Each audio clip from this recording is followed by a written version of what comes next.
Good morning. Today we finish the book of 2 Samuel. It's not quite the end of David's rule as king, but that comes shortly. My phone rings. I just had to dump it. Sorry. But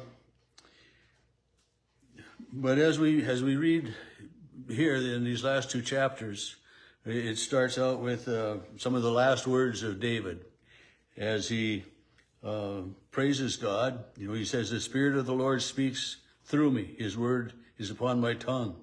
The God of Israel has spoken. The Rock of Israel has said to me." You know, so he talks about how God has been faithful to him, and God has been leading him as he leads the Israelites. And for the most part, David has been faithful to God, although we know of the time with Bathsheba and other times that, you know, that David did sin in the eyes of God and God was not pleased.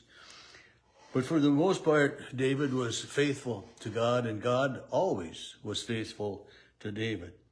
Starting then with verse 8, it mentions the three great warriors of David. And, you know, Joseph-Basshebeth and Eleazar, the son of Dodo, and Shammah, the son of, you know, it mentions those three great men, great warriors, and the victories that they had and how they fought with David. And then verse 13, toward the beginning of harvest, 3 of the 30 chiefs joined David at the cave of Adullam. And so there were these 3 mighty warriors, but there were 30 other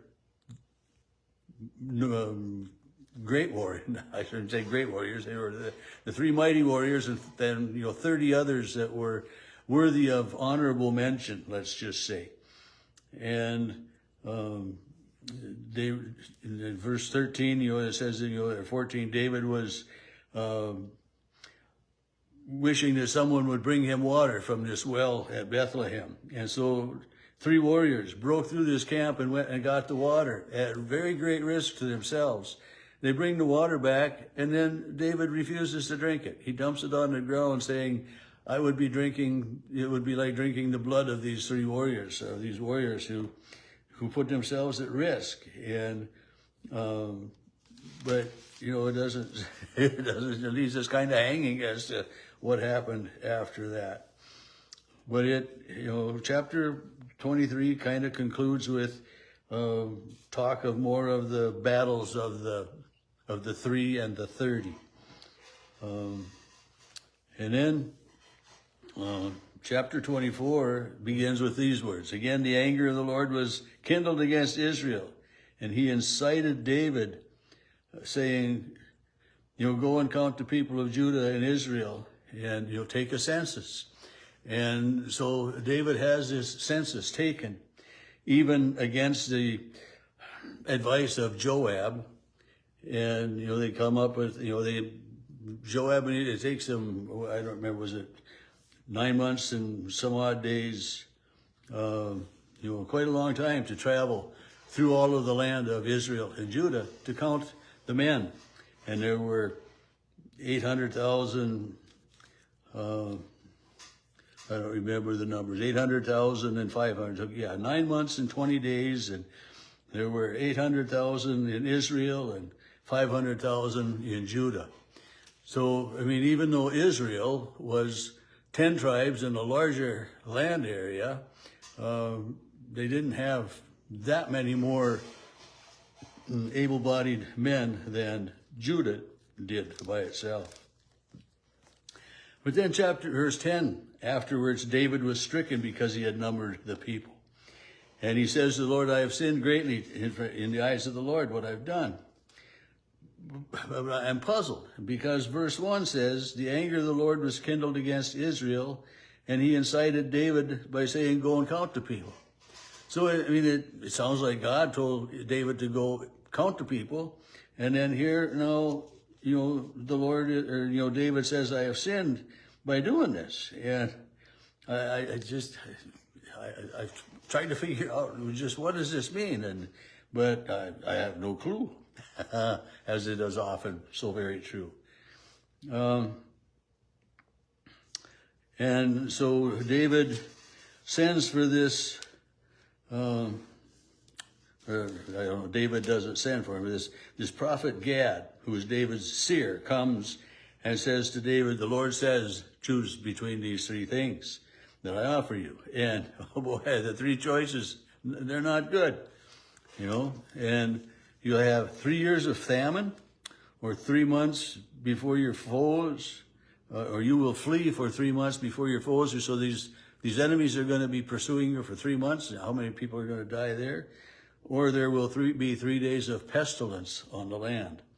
Now consider and decide what the answer shall be.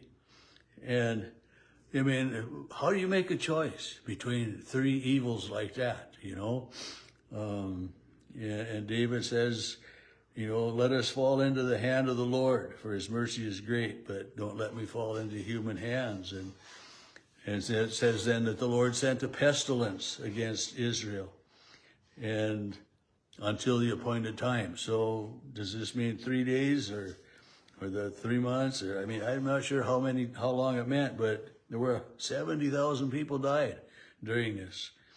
And tremendous number of people. And I can't wrap my head around all this reasoning for this at Wise, but it is, it is what the Bible tells us. And then verse 17, when David saw the angel was destroying the people, he said, I alone have sinned, and I have done wicked, but the sheep, what have they done? Let your hand be against me and against my house. So David is taking ownership that it's his sin. It's not the sin of the common people. Why punish the common people, God? It is me, I, who have sinned, David says. And so then when David makes that plea to God, when he offers that prayer, let's say, then this seer, Gad, comes back to him and says to go and erect an altar to the Lord, and to make a sacrifice. So David goes as he is told by Gad, this seer, prophet. I'd much rather use the word prophet. And he goes and he inquires of this man, and this man says, I would gladly give it to you. And David says, no, I can't sacrifice what is yours. I must purchase it from you. I've got to do it the right way. And so even though David realized his sin, however that came about, whichever, but he realized his sin. He realized that he was the one that had to pay for the sin. That someone else couldn't do it. It wouldn't be right if he just gladly took this offering of this man and sacrificed this man's bulls. But David must take responsibility for himself and for his sins and make atonement to God. And so verse 25, the ending of this book, David built an altar to the Lord, offered burnt offerings and offerings of well-being. The Lord answered his supplication for the land, and the plague was averted. The plague was ended. So the book of 2 Samuel, which is, the history of mostly Saul and David as kings, comes to an end here. And it leads us, tomorrow we'll begin 1 Kings, which is kind of the continuation of the history. And 1 Kings will begin, a little more introduction tomorrow, but it begins with David, still as king, still leading Israel, but toward the very ending of his reign as king. But through what we have read in the histories, in 1 and 2 Samuel, walking with the people of Israel in their infant state as a nation, as a free people, even though they've been freed from slavery for quite some years now, they still don't always know quite how to live. And they don't always do the right thing. And with the example of Saul and David, we see that, even the kings, even the people that are the rulers, the important people, don't always make the right decisions and don't always listen to the good advice of those around them. But the one thing we have, I think, in this is God's faithfulness. I know that we have that, is God's faithfulness to David, to Saul, and most of all, to his people.